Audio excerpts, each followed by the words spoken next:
When I was 19 years old, I attended a party with a group of friends. I was in this super toxic long-distance relationship at the time, and I found out at this party that said LDR was actively cheating on me. Shattered and scorned, I immediately hooked up with another guy at the party who we will call Jay, 29 Mem. Jay and I actually hit it off pretty well the next day when we sobered up. I gave him a ride home, he gave me his number, and pretty soon we were dating. In the beginning, he was charming, funny, and spent a lot of time telling me how stupid my ex was. What more could a girl in my situation want? We moved in together way too fast. Shortly after I moved in, he lost his job. I started to realize that he was drinking a lot. The honeymoon phase quickly ended, as I realized I had just signed a lease with an unemployed alcoholic. He had some serious trauma that he used to justify his behaviors, and I had some serious trauma that made me want to save him.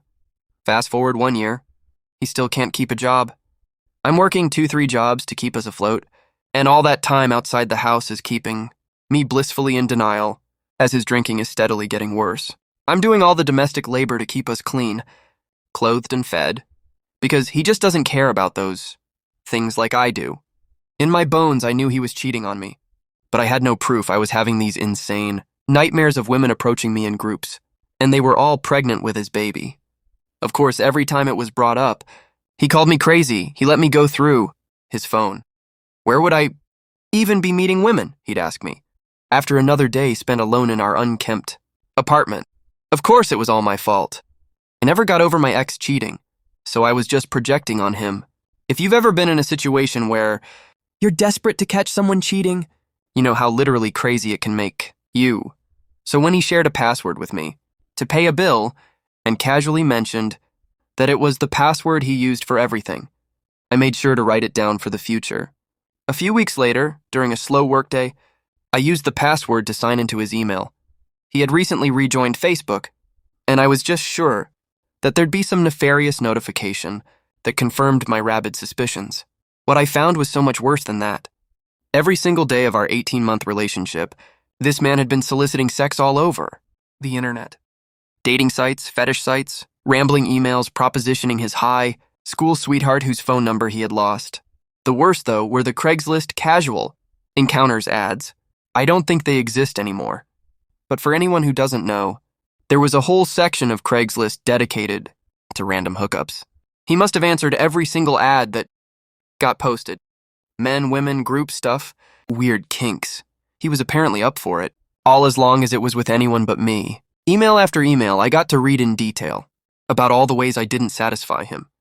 He regularly called me his crazy wife, told the chubby girls that he was seeking that my fit body did nothing for him, while I worked 40+ hours in a gym to pay for the phone he was using to chat with them.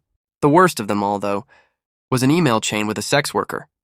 Not only did he steal cash from me to pay this woman, but he had arranged to hook up with her in my car the day before my birthday. I remember that day vividly because he had taken the car to a job interview, then come home and cried to me about how embarrassed he was that he wouldn't have the money to buy me a birthday present. I had literally comforted this man, insisted that material things didn't matter. To me, while his dick was probably still wet. I sort of blacked out after reading that one. I asked a coworker to cover for me, drove home and confronted him. He immediately flipped it on me, told me it was entirely my fault, that I didn't try hard enough to be what he wanted or satisfy his needs, that I was so busy all the time, and that he was just trying to get me to leave, because he didn't respect me enough to be honest, and dump me himself, especially while I was giving him a free ride. I immediately threw everything I could reach into garbage bags and left his ass. All these years later, I still don't think I've fully recovered from all that. But ever since I left, he's been intermittently homeless and in and out of jail, so maybe karma is real at least.